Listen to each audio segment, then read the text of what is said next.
భారత్ పాక్ మధ్య బాంబుల మోత మోగుతోంది. ముఖ్యంగా శుక్రవారం రాత్రి నుంచి మరింత ఉధృతంగా మారింది పరిస్థితి.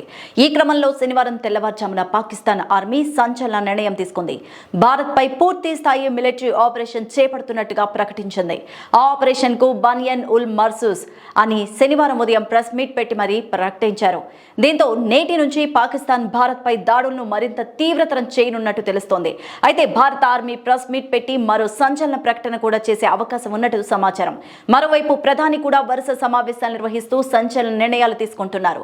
ఏది ఏమైనప్పటికీ ఉగ్రవాదాన్ని పెంచి పోషించిన పాకిస్తాన్ ఇప్పుడు భారత్ పైకి ప్రత్యక్ష యుద్ధం ప్రకటించడంతో ప్రపంచవ్యాప్తంగా ఏకాకిగా మారింది. జమ్మూ కాశ్మీర్లోని రాజౌరి పట్టణంలో పాక్ షెల్లింగ్స్ తో దాడులు చేసింది.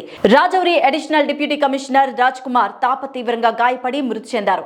ఇతని మృతి పట్ల జమ్మూ కాశ్మీర్ సీఎం ఉమర్ అబ్దుల్లా కూడా సంతాపాన్ని వ్యక్తం చేశారు. అయితే శనివారం వేకువజామున పాక్ భారత్ పై దాడులకు దిగింది. సరిహద్దు రాష్ట్రాల్లో బాంబు పేలుళ్లు వినిపిస్తున్నాయి. ఈ క్రమంలోనే విద్యుత్ సరఫరా ఆపి వెంటనే బ్లాక్అవుట్ కూడా పాటించారు.